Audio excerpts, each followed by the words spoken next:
As moms and dads that have faced the death of our child, we get what many do not, that life is not forever. We know that, but just like the old saying, knowing the stove is hot and experiencing the stove is hot is two very different things. We know when we're born that our days are numbered, but nothing prepares you for the death of your child. Today we're going to talk about honoring our children by the way we live our life. Because the truth is, friend, the only control we have in this journey of grief is how we respond to it. Are you lost in the chaos of grief, struggling to find your way in the darkness? Are you asking yourself, will I ever be able to enjoy life again? Are you wondering where God is right now? Welcome to the Grief Mentor Show. This podcast is a safe place for you. It will shine a light into the shadows, helping you discover that joy and pain can coexist, that you still have purpose, and there is a path to peace. Hello, friend. I'm Teresa Davis. I, too, was lost in the chaos of grief the day my son died. Just like you, I longed for peace in this unfamiliar world. I longed for the weight crushing my chest to be lifted so I could breathe. I clung tightly to the anchor, and it was there that I discovered the tools I needed to navigate life after loss.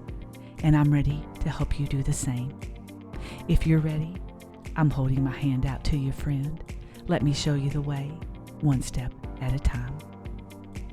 The fear of the what-ifs and the unknowns is so real right now. Facing the new year brings many emotions. The enormity of it all can sweep us under the rug and make us not want to come up for air for a very long time. I know that your chest is heavy with thoughts like, am I going to make it? Will the pain ever get better? Does God even care how I feel right now? These are the questions that those of us who grieve face. I want you to know something. You're not alone. Your story of learning to live in the tension of the death of your child starts with you being willing to take the step of faith in the darkness without all the answers. You don't have to figure it out on your own, because God saw in advance everything that you're going through right now. And He's gone before you, and He's made a way for you to walk in it. It comes down to trust. Who do you trust more? Yourself or God? Every person that has walked this road comes to a place of decision. What's your decision today? Are you going to keep trudging down that same old path that's worn and weary, that leads to the same old place of despair? Or are you going to allow God to do a new thing in your life? See, I have already begun. Do you not see it? I'll make a pathway through the wilderness. I'll create rivers in the dry wasteland so my people can be refreshed. What are you waiting on, friend? Visit my website at thegriefmentor.com and come see what the Lord has for you. We have very little control on this earth. The enemy will do everything he can to convince you otherwise. That mindset puts us in a position of confusion when bad things happen. We ask ourselves, why did this happen? I'm doing everything right. I'm serving the Lord. I've taught my children to walk in His ways. I've dedicated my whole life to service, and this is how I'm rewarded with the death of my child? I get up and go to church. I tithe. I serve others. That should give me the advantage over the other person who chooses to stay out all night drinking, coming home drunk and laying in the bed till 12 o'clock every day. What about that person who puts themselves number one over their own families and don't care for them like they should? Well, they don't even work. Why didn't he take their kid? I deserve much better than this. Well, my son shouldn't have died like that. He was a good kid, getting ready to leave for college. He was an A student with his whole life in front of him. Why couldn't this happen to someone else's kid that wasn't as good as mine? Friend, grief has no favoritism. It disregards dreams, social status, expectations, and goals. It comes soon for some and later for others, but don't kid yourself. Grief will visit us all. I'm not here to condemn, and if truth be told, We've probably all had thoughts like these. And the mistake we all make is assuming that God thinks like we do.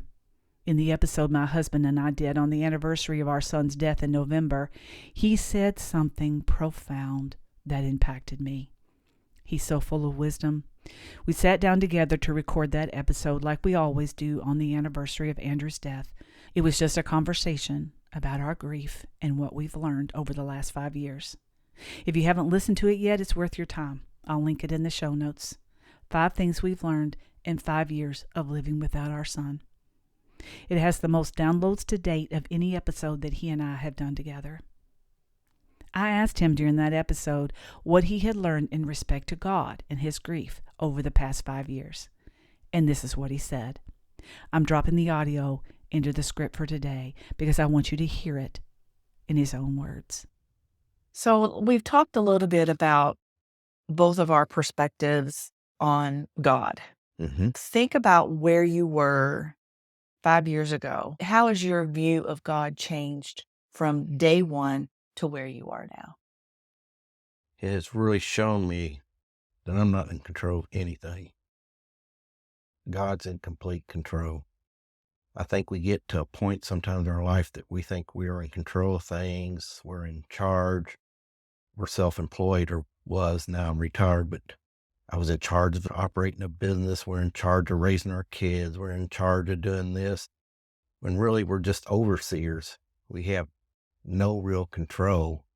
That God has complete control, and it has taught me more and more to rely on God because He is the one that has the answer. He's the one that knows what's happening and knows what we need when these things happen.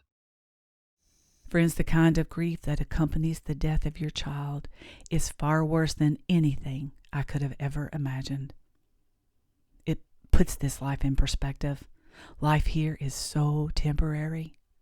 The foundation you build your life upon will provide shelter in the storm or a pit that will rot your soul. Memories are far more precious than we ever realized. Choosing to live when my body felt like it was dying taught me the meaning of suffering. This whole experience of losing my child has taught me that this world is not my home because the enemy lives here. And God never lets an offense to one of His own go unreconciled. There will be a reckoning for all of the evil that the enemy has brought upon God's people. Make no mistake about that. Don't believe me? Read the book of Revelation. So my question for you today, friend, is how will you honor your child's legacy? By your testimony. And by your testimony, I mean the statement you make by the way you live your life after your child's death. Each of us only has so many sunrises and sunsets. My challenge for you today is to process your grief so that you can come to a place of peace in the chaos of living in the tension of the death of your child. Why? Because you have a choice to make whether or not you are going to allow your testimony to be your child's legacy. What do you want your testimony to be? That's really the only thing you can control about your child's death. Because of where you've been on this road of grief, you know that tomorrow is not guaranteed. If you're living in a pit of despair that's about to destroy your life, why not take a risk and say yes? What have you got to lose? Give Grief Share a try. Go to a retreat for bereaved parents. What's holding you back? If it's because you're a single parent, don't let that stop you. We have single parents attend nearly every retreat. If it's because your child died by suicide or addiction, please don't let that stop you. This is a judgment-free zone. Visit whilewe'rewaiting.org and find a retreat near you. We even have retreats especially for parents who's lost children by suicide. Maybe you have some haunting thoughts that plague you every day with every breath. Maybe you're stuck and you can't see a way forward and you need some personal one-on-one attention. I can help you manage your thoughts. I can help you see a way forward. I want to leave you with God's word today. They triumphed over him by the blood of the Lamb and by the word of their testimony. They did not love their lives so much to shrink from death. Revelation 12:11. And that's all I have for you today, guys.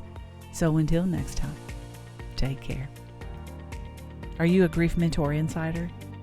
I have a free grief survival guide on my website and a song list that I have created along the way in my grief journey. I would love to share that with you. Visit thegriefmentor.com's website and join today. Did today's episode touch your heart? I pray that it did. Did you walk away a little lighter? If you did, would you share this episode with someone that you know needs to hear it? And could you take 30 seconds to leave me a review on Apple Podcast? I would so appreciate it if you did. From my heart to yours, see you next week.